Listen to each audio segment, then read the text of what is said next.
E agora nessa atividade, vamos inserir a linha de tendência no mesmo gráfico. Neste momento, nós vamos fazer o seguinte, nós vamos calcular agora a minha tendência desse gráfico. Para isso, eu vou estar selecionando as colunas, a coluna azul, né, que é a coluna de volume de fabricação, com o mouse botão direito. Vou adicionar aqui linha de tendência, vai abrir uma janela lateral, onde eu posso escolher aqui exponencial, logaritmo, no caso, eu vou usar uma linha linear. Por quê? Porque a minha produção ela está trabalhando de uma forma linear, e vou mais abaixo aqui escolher a função, jogando aqui, descendo a minha barrinha, eu vou escolher a função aqui, definir, exibir equação do gráfico. Selecionando isso, já aparece aqui, ó, observe que aparece já a equação do meu gráfico. Eu vou pegar essa equação, vou levantar ela um pouco aqui, vou deixar ela em negrito, né, ou não, de acordo com a conveniência. Vou aumentar o tamanho da fonte para facilitar a visualização e vou pintá-la aqui, ó, em amarelo para mim identificar melhor. Pronto. Essa é a minha equação da reta, ou seja, onde y representa a minha capacidade produtiva, que eu quero saber, 4.744,2 é meu fator aqui do meu gráfico, da reta, vezes x, o x é o número de meses que eu quero calcular exatamente como vai ser essa equação, mais 1.136.552, isso aqui é o valor de 136 mil que ele pegou da minha média aqui, da minha relação do gráfico. Bom, explicando a equação horária da reta, nós vamos fazer aqui ao lado um quadro onde eu vou digitar aqui o valor de x desejado e o y calculado. O que seria isso? Eu vou introduzir aqui nessa célula O8, eu vou colocar a fórmula. Como funciona essa fórmula? Eu vou usar exatamente a fórmula da minha equação. Então, eu vou selecionar a célula e vou copiar essa fórmula. O que seria isso, copiar? Eu vou dar aqui um igual, copiar aqui, 4.000, vou digitar 4.744,2, e agora eu vou apresentar aqui, eu vou incluir o meu x. O que seria o meu x? Meu x corresponde ao mês que eu quero verificar exatamente a minha demanda em relação à minha capacidade. Então, o meu x aqui, qual que será o x? Será a célula de cima que eu apresentei aqui, que é o meu valor de x desejado. Eu vou multiplicar pela célula. Essa aqui, esse ponto x, ele está multiplicando. Aqui tem uma equação, aqui tem uma informação de multiplicação. Então, eu vou selecionar a célula de cima, meu O7, obedecendo isso. E continuar a fórmula, continuar a equação, mais 13.136.552. Vou dar um Enter. Logo, eu já tenho um valor aqui. Ou seja, como funciona a simulação? Vou colocar aqui 1. No primeiro mês, eu tenho uma demanda de 141.296,20 centavos.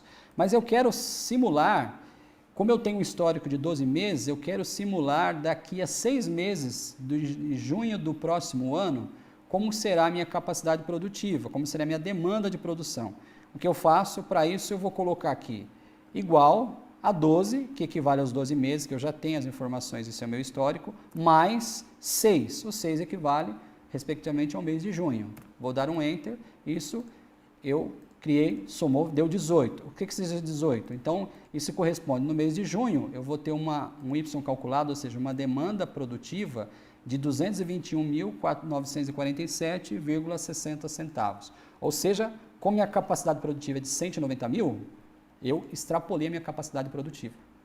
Com essa fórmula, com esse cálculo, com esse gráfico, é possível, como eu extrapolei a minha capacidade produtiva, é possível o seguinte: o planejador, o profissional do PCP, ele tem ferramentas para dizer o seguinte: como eu extrapolei a capacidade, ou eu preciso aumentar meus turnos de produção, ou investir em novas pessoas, aumentar um novo turno de trabalho, ou até uma fábrica nova, né, com uma capacidade instalada melhor. Então, esse cálculo aqui me ajuda a tomar essa decisão.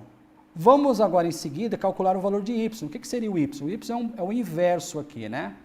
O valor de y, para mim, o y desejado, é o 190 mil, que já é a minha capacidade instalada de 190 mil. Eu vou calcular agora o meu x calculado. O que seria meu x? Eu vou observar aqui exatamente o mês que eu vou extrapolar a minha capacidade. Para isso, eu vou criar uma outra fórmula aqui. Abaixo no x calculado, na fórmula O13, eu vou dar um igual, para puxar a fórmula. Vou selecionar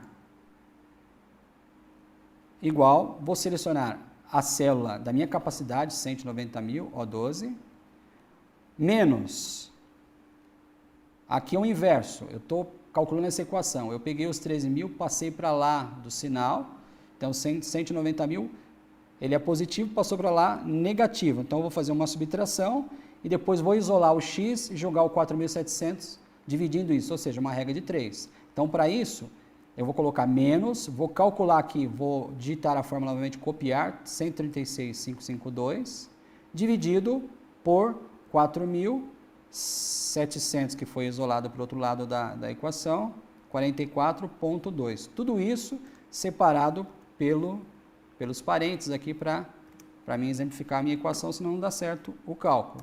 Enter. Logo, esse 11,27, o que seria isso? 11 é o mês 11, equivale ao mês de novembro. Ou seja, no mês de novembro, eu vou alcançar a minha capacidade de R$190.000. Fazendo a contraprova, eu posso ir para essa outra célula e jogar o 11 aqui. Ó. O que vai acontecer? 188.000 apareceu, ou seja, entre o mês 11 e 12, eu vou chegar na minha capacidade produtiva de 190.000. Se eu digitar aqui 12, eu ultrapassei, deu 193.000, ou seja, passaram R$3.000 em relação à minha capacidade, que é 190. E assim sucessivamente. Eu quero saber daqui 2 anos, eu vou colocar aqui 24. Então, daqui 2 anos, eu vou ter uma capacidade, vou ter uma demanda instalada de acordo com o meu histórico, minha flutuação, meu nível de vendas, nível de produção, eu vou estar em R$250.000 daqui 2 anos, ou seja, esse ano mais 12 meses. Aí eu teria que fazer um investimento para a minha fábrica suportar toda essa mudança aqui. Nesta aula, fizemos a atividade 2, para inserir a linha de tendência do volume de produção, incluir a equação da reta e calcular quando a demanda irá atingir a capacidade máxima de produção. Lembrando, faça as atividades avaliativas, participe do fórum, forte abraço, até lá!